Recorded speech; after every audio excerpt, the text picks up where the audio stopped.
pédagogique sur le thème de la mise en œuvre réaliste et harmonisée des programmes d'études en mathématiques. Donc, cette séance de partage a été organisée à la suite de la formation qui a été donnée le 4 novembre. Donc, on aura 2 blocs de présentation. Un premier à 9 heures, donc un projet qui a été nommé Vue d'ensemble en mathématiques avec 3 personnes qui ont fait partie des travaux. Donc, ils pourront vous expliquer tout le processus et qui a fait partie des travaux. Donc, Christine Amirian, Francine Brunet et Benoît Dumas.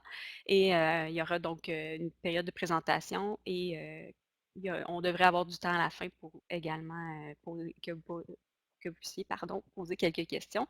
Et ensuite, à 10 heures, la deuxième présentation de Jim Cabot-Thibault qui avait amorcé une présentation un peu de son projet lors de la présentation du 4 novembre. Donc, comment déterminer des manifestations observables chez les élèves de la compréhension des concepts et processus mathématiques. Donc, avant de débuter, donc, je vous rappelle qu'il y a des documents qui sont disponibles dans les fichiers à télécharger. Donc, vous n'avez qu'à cliquer sur la petite roue dentelée en haut à droite et vous allez retrouver les fichiers à télécharger. Sinon, pendant la présentation, vos micros et caméras sont fermés, puis on pourra les rendre disponibles pour la période de questions, mais vous avez accès aux outils d'annotation si vous souhaitez utiliser les étendre en cours de présentation, c'est possible de le faire. Également, vous avez les outils de Zoom en bas à droite dans la barre bleue pour grossir l'image à votre écran si jamais les éléments sont trop petits. Ensuite, avant de passer le micro à la première équipe, je veux juste rappeler aussi que à chaque fois qu'on organise des séances de partage de ce type, c'est toujours dans l'idée de vous réseauter entre vous puis d'être au courant de ce qui se fait comme travaux pour vous partager ces travaux-là. Mais c'est important aussi de toujours garder un esprit critique par rapport à ce qui nous est présenté, donc de réfléchir, oui, à comment peut être investi ce projet ou ces outils qui nous sont présentés, puis d'essayer de voir, à faire ressortir les avantages didactiques ou pédagogiques, par exemple, mais on peut aussi s'intéresser aux défis que ça peut apporter de travailler avec de tels outils, par exemple. S'il y a des questions qui surviennent ou si vous avez des réflexions en cours, ben, vous pouvez les noter dans le clavardage. C'est toujours intéressant aussi l'aspect de partage dans ces séances-là. Donc, voilà, on est prêt à débuter la première présentation. Donc, je vais céder le micro à la première équipe.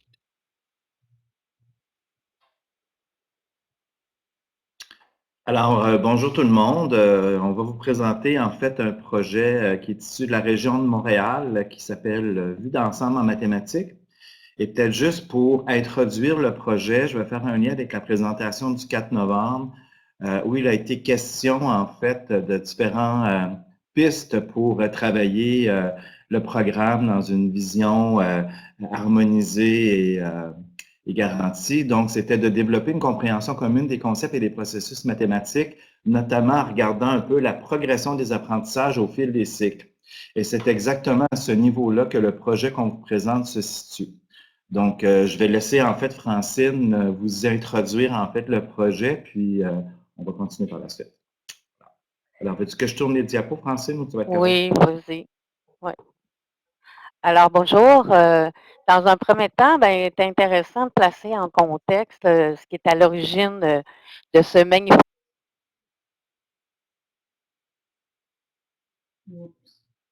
Oups. De ce magnifique projet. Est-ce que Francine est juste figée ou elle est partie? Zut! Bon, elle est toujours là, mais là, c'est clairement que ça a figé. Francine, si tu nous entends, peut-être désactiver ton micro, ta caméra et les réactiver.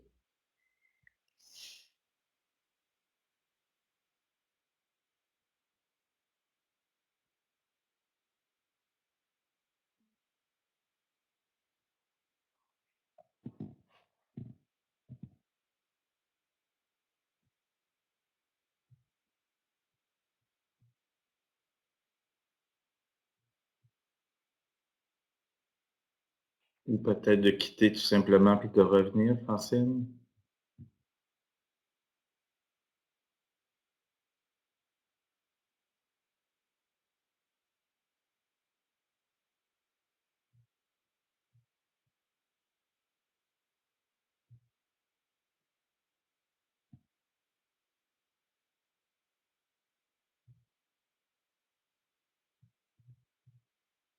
Sinon, ben, je peux prendre le relais peut-être pour poursuivre, puis quand Francine arrivera, ben, elle pourra compléter. Donc, le projet, en fait, s'inscrit dans, évidemment, une situation assez particulière qui était la pandémie. Donc, Francine est de retour. C'est correct? Est-ce que là, ça va? Vas-y, je te laisse. Donc, je parlais tout ça tout ce temps-là, moi? Je ne sais pas pourquoi ça s'enlève. Excusez-moi. Bon, on repart? Bon, ben, j'avais une petite pratique en arrière de moi. Donc, bonjour tout le monde. Bon, dans un premier temps, il me paraissait intéressant de vous présenter, ou du moins de placer en contexte ce qui est à l'origine de ce magnifique et ambitieux projet qui est Vue d'ensemble en mathématiques. Bien sûr, il y a toute la réalité en lien avec la pandémie qui a provoqué la fermeture des écoles, situation vraiment exceptionnelle et sans précédent. Dans notre grande région métropolitaine, l'année scolaire s'est terminée avec l'enseignement à distance sous des formes vraiment très, très, très variées. En juin est arrivé le discours ministériel où il était question de mesures de rattrapage, d'apprentissage essentiel pour la rentrée 2021. Et j'avoue que ça a soulevé beaucoup de questionnements, voire un peu d'inquiétude sur l'interprétation qu'en feraient les milieux. De là est arrivée une demande des services pédagogiques au Centre de services de Montréal de se pencher rapidement sur le fait de réfléchir ou de penser à des outils ou des façons de soutenir les enseignants dès la rentrée scolaire 2021. Alors, rapidement, mes collègues et moi, Claudine Lajeunesse et Pascal Remy, eh bien, on a amorcé une réflexion qui était accompagnée de préoccupations bien précises. Il y avait d'abord le fait qu'on, sans contredit, on pouvait dire que de la mi-mars à la fin juin, les élèves avaient réalisé des apprentissages à géométrie variable, pour ne pas dire très, très variable, parce que ce soutien-là était vraiment sous diverses formes. Donc, on avait ça en tête à tenir compte. Ensuite, on se doutait que peut-être certains milieux ou certains enseignants amorceraient l'année scolaire, la nouvelle année scolaire, avec une période échelonnée sur plusieurs semaines d'évaluation à outrance, qu'on nomme à outrance, c'est-à-dire de placer les enseignants, les élèves plutôt en évaluation, toujours dans le but de faire des portraits classe, mais à cela, on pouvait se poser comme question, mais qu'est-ce qu'ils vont en faire de ces portraits classe-là? Est-ce que ça peut mener peut-être à des dérapages, soit à identifier des difficultés ou tomber dans du dépistage erroné, de penser que les enfants avec des difficultés, mais c'est tout simplement qu'ils n'avaient pas eu la chance soit de faire certains apprentissages ou de consolider certains apprentissages. Donc, deuxième point qu'on avait en tête. Et finalement, il y avait le fait que il y avait aussi une possibilité dans certains milieux, certains enseignants, de penser à débuter l'année scolaire en allant cibler les apprentissages de l'année précédente entre mars et juin, débuter l'année comme ça, plutôt que débuter l'année avec les apprentissages à réaliser dans cette nouvelle année scolaire. Donc, de là, on se dit, bon, par où, par quel angle on va poursuivre notre réflexion. Et c'est là que ma collègue Claudine Lajeunesse a eu l'idée de contacter M. Benoît Dumas, des services régionaux, pour nous accompagner dans la suite de notre réflexion. Alors, on peut aller à la suivante. Alors, lors de nos premières rencontres avec Benoît, bien, on a analysé la situation, déterminé notre situation actuelle et la situation qui était désirée. Au-delà de la réalité liée à la pandémie, dans les dernières années, dans nos accompagnements aux formations, on avait remarqué qu'il y avait un grand besoin chez les enseignants d'affiner leur compréhension du développement des concepts. On a remarqué aussi qu'il y avait beaucoup de travail en classe qui était fait en silo. C'est-à-dire que, par exemple, en octobre, on va travailler en fraction, puis on verra ça plus tard au mois de février, puis ou bien un champ, on va travailler en géométrie, puis on va être plusieurs semaines ou plusieurs mois sans y toucher. Bien sûr, on sait que ce n'est pas très porteur, hein, on est loin de développement de compréhension conceptuelle. Alors, on avait déjà fait ce constat-là. Donc, on a ce besoin de pallier à affiner leur compréhension à ce niveau-là. Puis aussi pour les soutenir, hein, pour être capable de faire une planification qui va tenir compte, être capable d'anticiper peut-être certaines difficultés et être capable aussi d'ajuster leur planification si ils remarquent certaines difficultés chez certains élèves. Ensuite, bien, on a besoin de très diversifier chez nos enseignants, chez nous. Notre bassin d'enseignants est vraiment très, très varié. Bien sûr, il y a toute cette réalité de manque de personnel enseignant. Donc, on a des enseignants qu'on qualifie non légalement qualifiés qui sont en classe actuellement, qui demandent beaucoup de soutien de notre part et d'accompagnement. Il y a aussi nos enseignants qui sont en insertion professionnelle, en tout début de carrière. Il y a des enseignants qui arrivent avec une certaine expérience, une certaine expertise, mais dans un autre champ d'enseignement, comme par exemple en art, qui se retrouvent en classe, avoir un groupe de première ou deuxième année. Et aussi des enseignants qui arrivent d'autres ordres d'enseignement. Par exemple, des enseignants du secondaire qui se retrouvent au primaire. On a même vu des enseignants qui arrivent avec une expertise là, au niveau collégial. Alors, c'est tout un défi de soutenir cette diversité d'enseignants-là. Et on avait le souci d'en tenir compte dans les outils qu'on voulait mettre en place pour la prochaine rentrée. De là, c'est de OK, qu'est-ce qu'on souhaite maintenant? C'est quoi notre situation désirée? Et bien sûr, c'est développer une vision partagée de l'enseignement-apprentissage de la mathématique. Donc, on s'est dit, bien, OK, si on allait voir la PDA autrement, si on réussissait à la voir autrement, c'est-à-dire de mettre en lumière le déploiement de la progression des apprentissages à travers les 3 cycles pour chacun des champs. Il y avait aussi comme souci de rendre explicites les liens entre les concepts et les liens entre les champs mathématiques, de porter une attention particulière aux enjeux du développement des concepts, tout ça pour pouvoir soutenir une planification harmonieuse. Planification avec des choix éclairés, hein, comme on dit souvent, faire des choix qui sont payants. Voilà.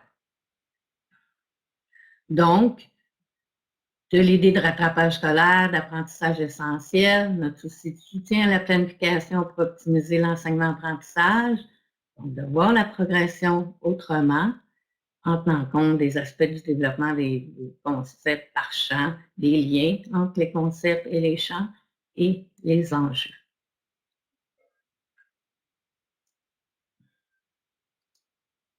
J'ajouterais, Francine, dans des orientations du référentiel d'intervention en maths aussi. Absolument, absolument. Voilà. Donc, tout ça vraiment là, pour soutenir la planification des enseignants dans le choix éclairé d'un choix payant. C'est ça. Alors, ça nous a amené en fait à essayer de regarder la progression des apprentissages d'un angle différent. Alors, ce qu'on a essayé de faire entre nous, c'était de prendre pour chacun des champs mathématiques les concepts et de les regarder du premier cycle au troisième cycle et essayer de voir qu'est-ce qui était en continuité.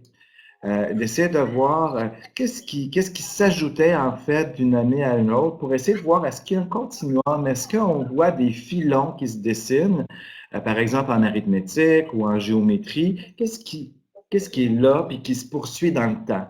De cette façon-là, on se disait, mais si on met ça en lumière pour nos enseignants, ça va les aider à voir que ben, cette année, j'enseigne en troisième année, les élèves arrivent la deuxième année, comment je vais pouvoir les raccrocher en fait aux concepts qui sont en train de se développer. C'est vraiment ça, c'était dans cet esprit-là qu'on travaillait et qu'on souhaitait que l'outil soit utile. Alors, on a... Excuse-moi, Benoît. Oui. Je voulais juste dire peut-être que ce serait préférable que les collègues, vous fermiez votre micro quand vous ne prenez pas la parole parce qu'il y a un petit retour de son. Il y a un retour de son. Très gros, là, mais c'est... Merci. C'est bon? OK. Alors, donc, c'est ça. Donc, on essayait de travailler dans cet esprit-là pour essayer de voir, ben, si je vois la continuité, comment moi, je peux aller rattacher, en fait, les apprentissages de mes élèves avec ce qu'ils ont déjà vu et poursuivre, en fait, tout au long de l'année, plutôt que d'avoir à tout reprendre en début d'année, les apprentissages de l'année précédente et ou de les attacher avec ce qu'on va faire cette année. Alors, ce qu'on a fait, c'est qu'on a identifié les grandes actions ou des séquences d'actions qu'on pouvait retrouver, en fait, dans chacun des champs mathématiques. Alors, tout à l'heure, on va regarder avec la plateforme qu'on a conçue certains de ces éléments-là. Donc, vous allez pouvoir les voir. Francine va vous faire un topo de ça. Et on avait aussi la préoccupation de voir, pour optimiser, en fait, l'apprentissage de nos élèves, comment on pourrait faire des liens entre certains champs mathématiques pour être capable d'optimiser le temps d'enseignement. Donc, par exemple, si je travaille sur les nombres naturels, bien, comment je peux faire des liens avec la probabilité ou avec la statistique de manière à essayer d'optimiser le temps, puis de voir qu'il y a des apprentissages qui ne sont pas complètement isolés des autres, mais bien réseautés. Alors, ça nous a amené comme CP à négocier notre compréhension, en fait, du développement des concepts, ce qui a contribué, en fait, à notre développement professionnel comme équipe. Et je vais parler un petit peu de la collaboration des CP. Donc, au départ, il y a eu les CP de la commission du Centre de services de Montréal, auxquels se sont greffés d'autres collaborateurs de d'autres centres de services à Montréal et aussi au nord de Montréal, c'est-à-dire aux affluents puis au centre.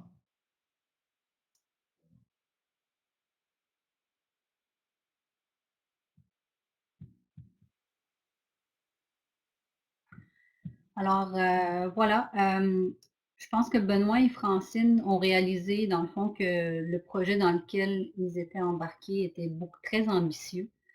Donc, ils ont eu besoin d'aide. Francine et ses collègues Claudine se sont tournés vers la table régionale LLL, donc Laval-Laurentide-Lanaudière, où ils sont venus nous présenter le projet. Nous, de notre côté, au centre de services Marguerite Bourgeois, on a réalisé qu'on avait les mêmes préoccupations. Donc, on a décidé de s'impliquer dans le projet Vue d'ensemble. Dans notre centre de service, on est 5 CP primaires. Parmi les 5, il y en a 4 qui contribuent de façon régulière au projet. Parmi les 4, 2 sont nouvelles, donc c'est également pour eux des opportunités pour se former à travers les discussions qu'on a. Suite à nous, est arrivé 2 autres centres de services, comme mentionné Benoît, donc le centre de service des affluents et celui des SAMAR qui s'est joint à l'équipe. Donc, pour un total de 4 centres de services qui contribuent au projet et Benoît, évidemment. Donc, si jamais de votre côté, vous êtes intéressé à collaborer, vous voulez mettre votre grain de sel, donc vous pouvez nous contacter. On va vous donner nos coordonnées vers la fin de la rencontre.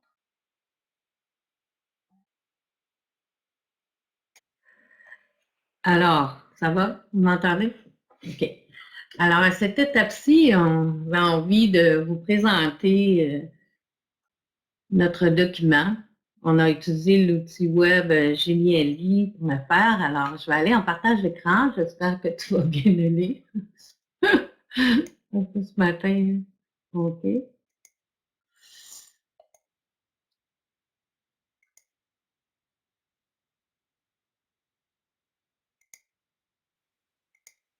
Excusez, il y a eu un petit décalage. Alors, bien sûr, dans notre document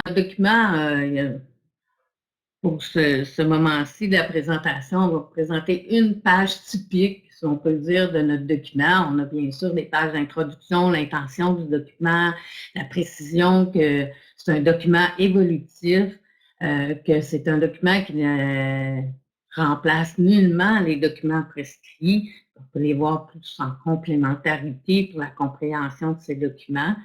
Et on parle aussi des principes de base de l'enseignement-apprentissage en mathématiques et on introduit des liens vers les documents prescrits comme le programme, la progression, les documents aussi qui ont été émis à l'automne, les NAPRON, des liens vers les vidéos qui ont été publiées sur le site du ministère.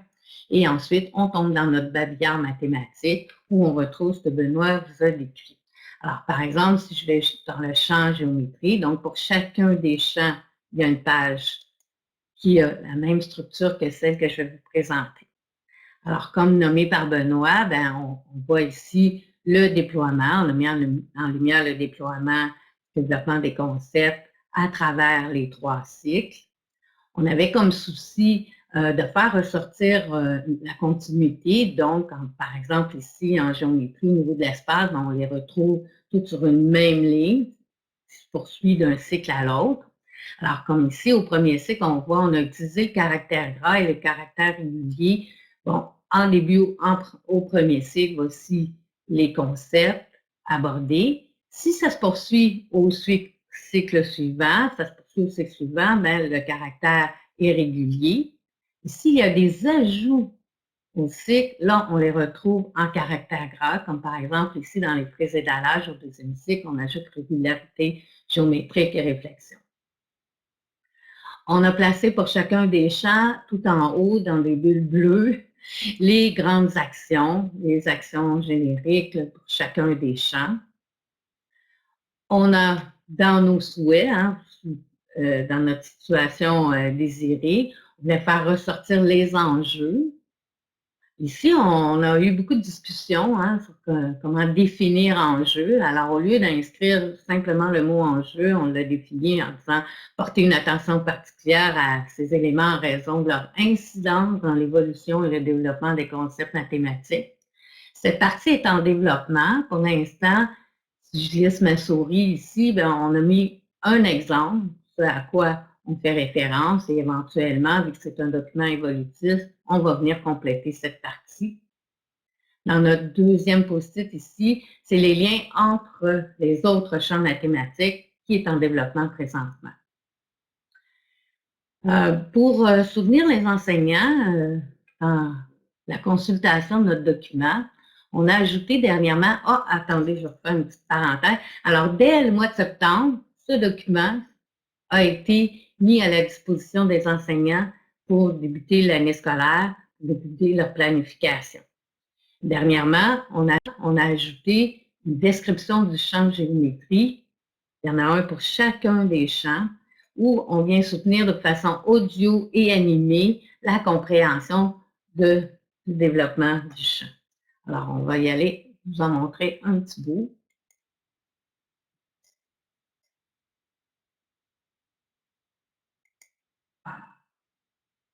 L'enseignement-apprentissage de la géométrie permettra aux élèves de passer de l'extension vers un espace de la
Et voilà. Alors, pour certains champs aussi, on a mis certains exemples où on a fait apparaître des images de matériel à utiliser, par exemple. Est-ce que Benoît ou Christine, vous voulez ajouter quelque chose? Malheureusement, Francine, quand tu as parti la capsule, on n'a pas entendu, le son n'a pas, c'était pas accessible aux gens. Bon, tout va bien. Mais on vous invite en fait à aller, mais on vous invite à aller sur la plateforme, à aller consulter pour aller voir en fait là sur les différents champs, les capsules audio qui présentent en fait le développement des concepts. C'est un exemple ici que Francine vous proposait avec la géométrie, mais vous pourrez prendre connaissance là de chacune des capsules et ça vient illustrer là un peu le travail qu'on a fait de déploiement et dans le fond d'un cycle à l'autre et de voir les éléments en continuité. C'est vraiment ça que ça vient illustrer.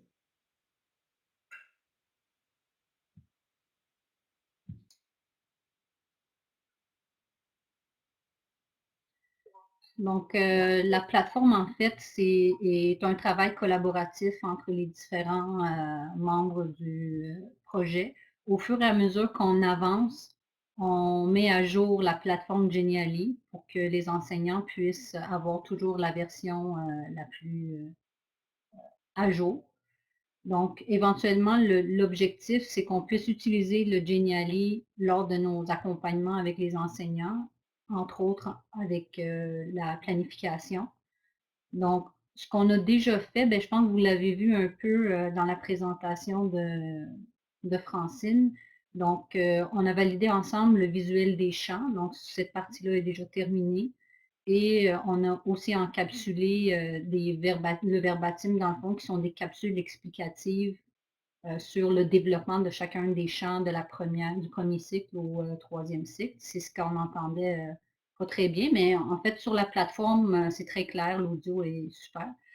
Donc, ça, c'est ce qu'on a eu le temps de faire jusqu'à maintenant. Ce qu'il nous reste à faire, c'est d'identifier des exemples de liens entre les champs et dans le fond, entre les champs et à l'intérieur même de chacun des champs. Donc, on est en train de travailler là-dessus.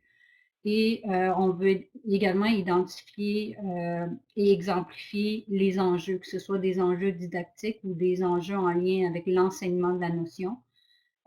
Pour l'instant, on se rencontre aux 2 semaines, donc c'est toujours des vendredis, toute la journée. Donc c'est à ce rythme-là qu'on avance jusqu'au mois de décembre. On verra en janvier si on sera capable de maintenir toujours ce rythme-là ou non. Et évidemment, tout ce qu'on fait, c'est toujours en négociant notre compréhension et dans le but aussi d'amener un développement professionnel pour chacun des membres du projet.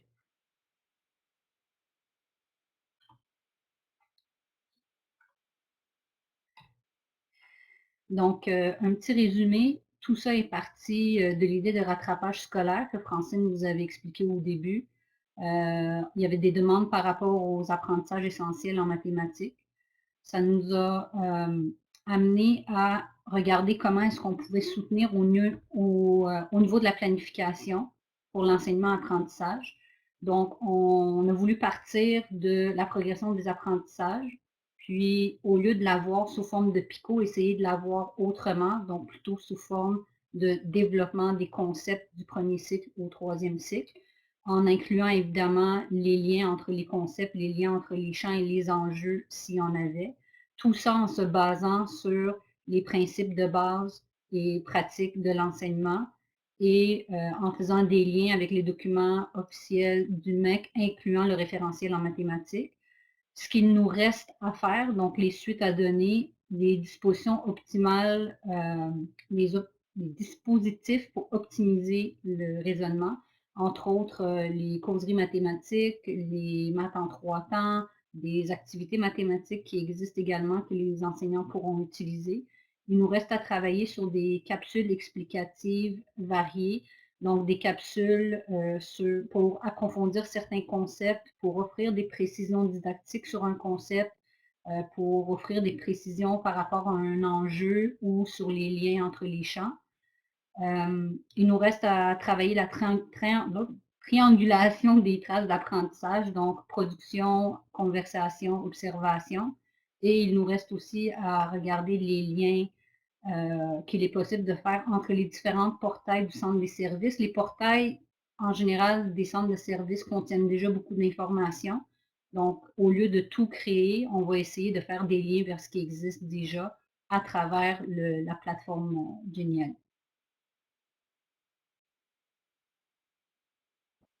Donc, vous voyez que le projet est quand même pas mal ambitieux. On a les yeux très grands, mais en même temps, on le voit comme une plateforme qui a été mise en place grâce, en fait, à la demande suite à la pandémie, avec tout ce que ça a généré, mais en même temps, on le voit comme une plateforme qui va durer à plus long terme, parce que ça va permettre d'assurer le développement professionnel de nos enseignants. Donc, ça devient comme un lieu de départ pour pouvoir assurer le développement professionnel. Donc, ce projet-là, en fait, vise à mieux comprendre la mathématique pour faire des choix plus éclairés et tout le processus de collaboration entre conseillers pédagogiques avec aussi Geneviève, avec Jim, avec d'autres personnes à qui on a consulté, bien, ça nous aide à mieux comprendre, en fait, ce développement-là. Et ça a permis la mise sur pied d'une plateforme de développement professionnel qui va assurer la pérennité de nos actions.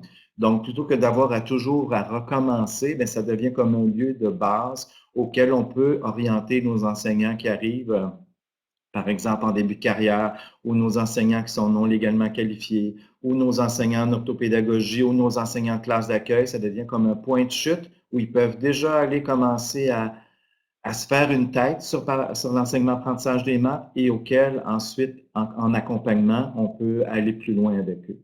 Donc, c'est vraiment dans cette perspective-là que le projet se poursuit. Donc, oui, ambitieux, mais en même temps payant, c'est une mémoire collective des actions qu'on développe.